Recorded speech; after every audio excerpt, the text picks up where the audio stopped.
स्वरद शिक्षण। स्वरद में सबसे पहले अपना मुखाग्र केवल हाथ पे लीजिए, केवल मुखाग्र। जो रीढ़ है, जिसको पत्ती या रीढ़ जो कहते हैं, इसको ऊपर का भाग मुखाग्र का भी गोला है और ये भी गोला भाग है। इस दोनों को एक साथ मिलाइए। एक साथ मिलाने के बाद एकदम बाएं हाथ से, लेफ्ट हाथ से एकदम पीछे से रीढ़ का एकदम पीछे का भाग पकड़ना, रीढ़ का पीछे का एकदम भाग पकड़ना और बहुत थोड़ा मुंह में रखते हुए, मुंह में रखने के लिए जो अपने दोनों ओठ हैं, दांतों को ओठ से ढकना, ऐसा ये, और इसको रखा, स्वरद के रीढ़ वाले भाग को नीचे वाले ओठ पर रखा, ओठ दांत पर, और ये रखा, वो थोड़ा भाग रखा। ऊपर का ओठ भी रीढ़, ये जो मुखाग्र है इसके ऊपर वाले भाग पर रखना, दांत इसमें आना नहीं चाहिए, ये रखा, ये। इसको बजाइए।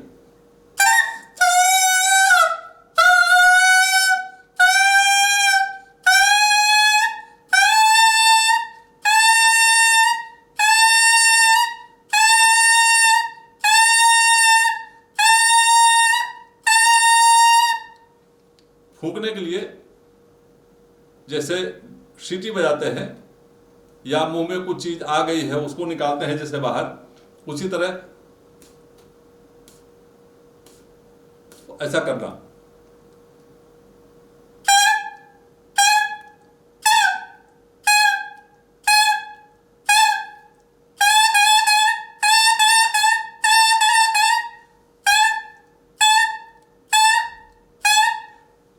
अभी ये करते समय हमने इसका जो होल्ड करता है, जो क्लिप है, इसको हमने लगाया नहीं।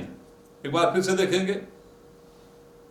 रीढ़ को पीछे वाले भाग पर जो छिद्र है उस भाग से उसको ढकते हुए रखना। ऊपर दोनों के भाग गोल है, राउंड है, उस राउंड पर रखकर बाएं हाथ से पीछे से पकड़कर पीछे हाथ रखकर बजाइए। एकदम पीछे हाथ रखकर उंगली को पीछे रखा, बजाया।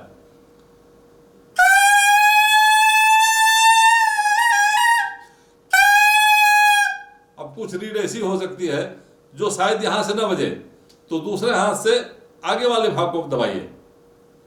अभी हम पीछे से दबा रहे थे, अब आगे वाले हाथ से दबाना।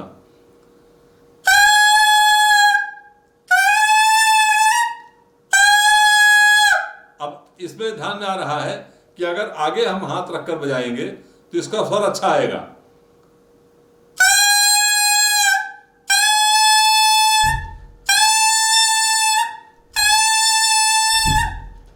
अब इसके बाद काम आता है ये क्लिप लगाने का, जो कैच करता है उसको लगाने का। अगर हमारी रीढ़ पीछे से हाथ रखकर बजाने से, हाथ रखने से, दबाने से बजा है तो पहले पीछे कसना।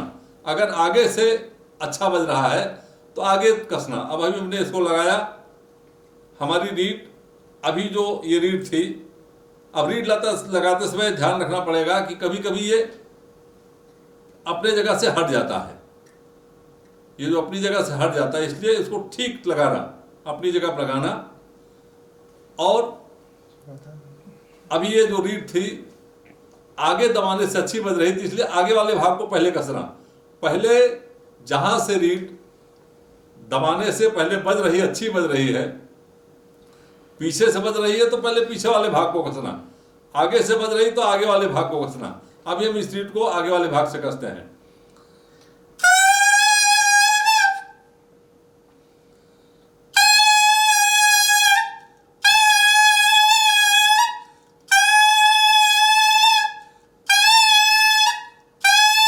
दोनों भाग को बजाते समय इसको बहुत कसना नहीं है, एकदम ये अपनी जगह से हिले नहीं, इतना इसको कसना है बस।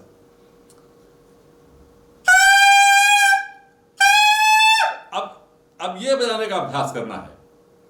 बजाने के अभ्यास पे फिर से सुनिए एक बार।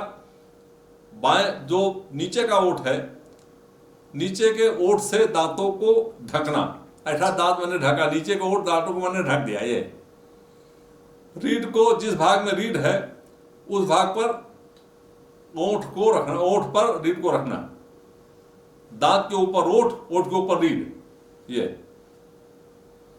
अब ऊपर का ओंठ, दांत इस पर रीढ़ पर लगना नहीं चाहिए, ऊपर का जो भाग है मुखाग्र उस पर लगना नहीं चाहिए, इसलिए ऊपर के दांतों को भी ऊपर के ओंठों से ढकना, ये।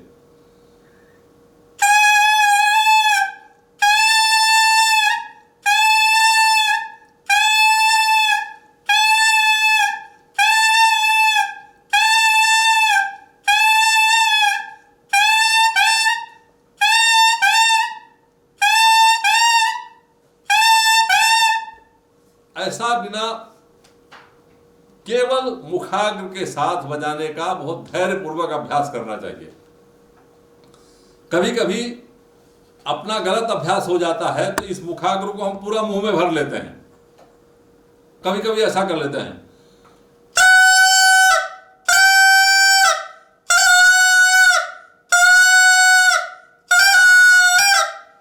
तो ऐसा अगर हम मुंह में मुखाग्र को पूरा मुंह में भरते हैं, गाल फूल रहा है, तो फिर स्वर आगे बजने में कठिनाई होगी। और अगर हमने बजा लिया अभी तो आगे चलकर अपना स्वर ही अपने को अच्छा नहीं लगता, इसलिए एकदम बहुत थोड़ा रखना ओंठ के ऊपर, मुंह के अंदर, और बजाना।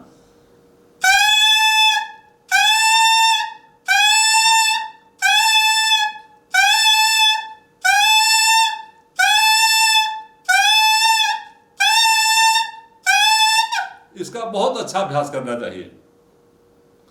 अगर यहीं पर अभ्यास ठीक हो गया और अच्छा हो गया, तब स्वरत बजाने का एक 30% काम अपना हो जाता है। अगर यहीं पर हमने इसको ध्यान नहीं दिया और थोड़ा सा जल्दीबाजी के चक्कर में हमने इसको फूंकने का ध्यान नहीं रखा, कई बार एकदम आगे रखने से स्वर नहीं आएगा, लेकिन स्वर लाना यहीं पर है। इसलिए यहां पर कोई निकटतम मार्ग ना अपनाया जाए, इसको सामंजस्य न बैठाला जाए, थोड़ा ही मुंह में रखना और बजाना, पूरा मुंह में भरना और बजाना। यह करने से स्वरत वादक नहीं बन सकता। स्वरत वादक बनने के लिए थोड़ा रखना और बजाना।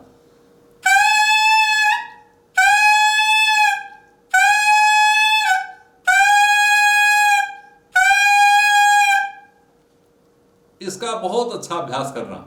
अब अगला भाग है जो हमने, हमारा जो स्वरत है, इस स्वरत के केवल ऊपर के भाग को हमने लिया, केवल ऊपर वाला भाग, ऊपर वाला भाग है, इसको स्वरत पर लगाया। ऊपर के भाग में देखिए यहां पर 3 छिद्र हैं, तो छिद्र के पीछे रीढ़ वाला भाग छिद्र के पीछे रहेगा। पीछे एक छिद्र है, पीछे का छिद्र और ऊपर का रीढ़, ये एक सीधी रेखा में रहेगी। मतलब जो आगे 3 छिद्र हैं, स्वाभाविक रूप से उसके पीछे वाले भाग पर रीढ़ रखना और बजाना, इतना बजाना।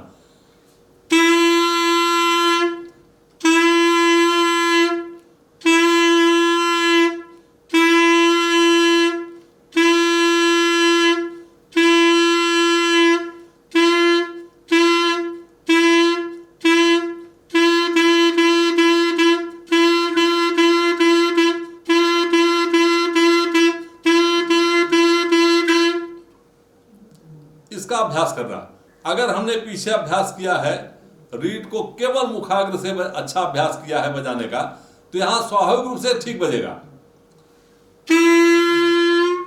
हमने फूंकना पहले सीखा, मुंह में थोड़ा रखना, फूंकना पहले सीखा, बाद में ये सब क्रमशः एकदम ठीक होता जब बजता जाएगा।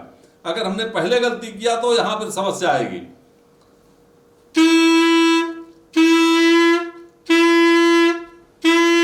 अब इसका अगला भाग, जो नीचे का भाग है, इसको लगा लीजिए। स्वरत लगाते समय अब देखिए 3 छिद्र ऊपर के भाग में है, 3 छिद्र नीचे भाग में है। ये तीनों को, ये 6 छिद्र एक साथ इसको लगाना। पीछे यहाँ एक टुकड़ा लगा हुआ है, इस टुकड़े पर दाहिने अंगूठे को नीचे रखते हुए इस टुकड़े को ऐसा पकड़ना।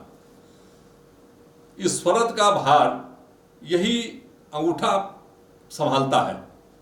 ये जो भाग है लोहे का, यही भाग इसको संभालता है।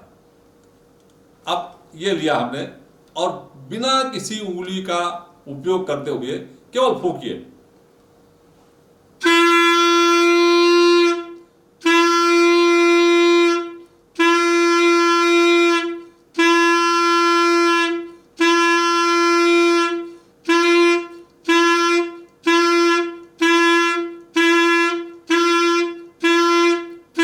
ये बहुत सुविधापूर्वक बच जाएगा।